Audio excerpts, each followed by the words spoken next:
എന്താണ് പ്രേമം? എന്താണ് അതിന്റെ പുതിയ അൽഗോരിതം? അടിവയറ്റിൽ പെട്ടെന്ന് മഞ്ഞു വീഴുന്ന അനുഭൂതിയാണോ? അതോ എത്ര കാലം കഴിഞ്ഞാലും യാതൊരുവിധ അഷുറൻസുകളും നൽകാതെ അനിശ്ചിതത്തിൽ ഇട്ടിട്ട് പോയാലും തിരികെ വരുമ്പോൾ നെഞ്ചോട് ചേർക്കുന്ന ഒരു മാസ്മരികതയാണോ? അതോ കവി പാടിയ പോലെ ദുഃഖമാണെങ്കിലും നിന്നെ കുറിച്ചുള്ള ദുഃഖം എനിക്ക് എന്ത് ആനന്ദമാണോ ഓമനെ എന്നതാണോ? അതൊന്നുമല്ല എന്നാണ് ഇപ്പോഴത്തെ തലമുറയുടെ പ്രേമഭാഷ്യം.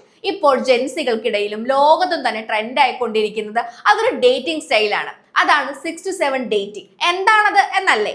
പണ്ടത്തെ കാലത്തിൽ നിന്ന് വിഭിന്നമായി ഇമോഷണലി അൺഅവൈലബിൾ ആയ, ഇടയ്ക്ക് മാത്രം ലവ് ബോംബിംഗ് നടത്തി കടന്നു പോകുന്ന സീരിയസും കനത്ത മാൻലി ഡ്രാമകൾ നിറഞ്ഞതുമായ ലവ് ലൈഫ് സമ്മാനിക്കുന്ന പ്രേമ സങ്കല്പങ്ങളിൽ നിന്ന് ഒരു മാറ്റമാണിത്. പകരം ഇമോഷണലി നല്ല സ്റ്റേബിളായ ലവും കെയറും ഒക്കെ വേണ്ട രീതിയിൽ തരുന്ന, കുറച്ച് കുറുമ്പനും കുറച്ചു മാത്രം ഡ്രാമയൊക്കെ കാണിക്കുന്ന ഒരു ചക്കരയെ തിരഞ്ഞെടുക്കുക എന്നതാണ് ഈ ട്രെൻഡ്. അതായത് വർഷങ്ങളായി പലരും കണ്ടു ശീലിച്ച കുറച്ച് ബോറൻ പരിപാടികളുണ്ട്. Like ghosting. അതായത് വളരെ നല്ല സ്നേഹത്തിൽ പോകുന്നതിന്റെ ഇടയിൽ പെട്ടെന്ന് ഒരു നാൾ ഇപ്പൊ വരാ എന്നൊക്കെ പറഞ്ഞു പോയിട്ട് മാസങ്ങളോളം അറിവില്ലാതെ കാത്തിരിപ്പിക്കുന്ന രീതി. അതേപോലെ ലവ് ബോംബിംഗ്. കുറെ നാൾ അവഗണിച്ച ശേഷം കുറച്ചു ദിവസങ്ങൾക്ക് ശേഷം തിരിച്ചു വന്ന് ആ സമയം കൊണ്ട് കുന്നോളം സ്നേഹം വാരി വിതറുന്നത്. അതേപോലെ ബ്രെഡ് ക്രംബിംഗ്. ഇടയ്ക്ക് മാത്രം കുറച്ച് പ്രേമം അങ്ങനെ തട്ടിക്കുത്തൂവി തന്നു പോകുന്ന ഒരു ശൈലി.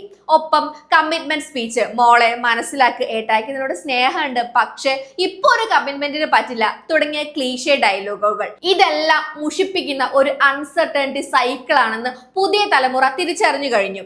ഇതിലൊന്നും വലിയ ത്രില്ലില്ലെന്നും പകരം സ്റ്റെബിലിറ്റിയാണ് ഏറ്റവും സേഫ് ആൻഡ് അട്രാക്റ്റീവ് എന്നുമാണ് ഈ ട്രെൻഡിന്റെ ഒരു ലൈൻ അങ്ങ് പോകുന്നത്. ഇന്നത്തെ കുട്ടികൾ പ്രേമത്തെക്കുറിച്ചും ബന്ധങ്ങളെക്കുറിച്ചും തുറന്ന് സംസാരിക്കുന്നു. വേണ്ടി വന്നാൽ അവർക്ക് ആവശ്യമായ തെറാപ്പികൾ എടുക്കുന്നു, ഹീലാകുന്നു. പഴയ അൺസ്റ്റേബിൾ ഇൻസെക്യൂരിറ്റികളിൽ അവർക്ക് ഇനി അത്ര താല്പര്യമില്ല. ഈ ട്രെൻഡിന്റെ പ്രധാന ഗുണങ്ങളായി കണക്കാക്കുന്നതിൽ ഒന്ന് ബന്ധങ്ങൾക്ക് നല്ലൊരു കൺസിസ്റ്റൻസിയും ക്ലാരിറ്റിയും ഉണ്ടാകുന്നു എന്നതാണ്. ഒപ്പം തന്നെ അർദ്ധരാത്രിയിൽ കാമുകൻ പറയാതെ പറഞ്ഞതിന്റെ പൊരുൾ അന്വേഷിച്ച് ആവലാതിപ്പെടേണ്ട ആവശ്യവുമില്ല. പ്രേമ ബന്ധങ്ങളിൽ ആൻഷ്യസ് അല്ലാതെ ആയിരിക്കാൻ ഈ ഒരു ട്രെൻഡ് സഹായിക്കുന്നു. ചുരുക്കം പറഞ്ഞാൽ ഇമോഷൻസിന്റെ റോളർ സ്കേറ്ററിൽ കയറ്റി വട്ടം ചുറ്റിക്കുന്ന ചുഴിയിൽപ്പെടാതെ നമുക്ക് സമാധാനവും സന്തോഷവും തരുന്നവരെ സെലക്ട് ചെയ്യുക, ഹാപ്പി ആയിരിക്കുക. ഇതാണ് ഈ ട്രെൻഡ്. അപ്പോ എങ്ങനെയാണ്? എല്ലാവരും ഈ പുതിയ ഡേറ്റിംഗ് ട്രെൻഡ് ഫോളോ ചെയ്യാൻ താല്പര്യപ്പെടുന്നുണ്ടോ? അതോ പഴയതിലോട്ട് തന്നെ തിരിച്ചു പോകാനാണോ ഇഷ്ടം?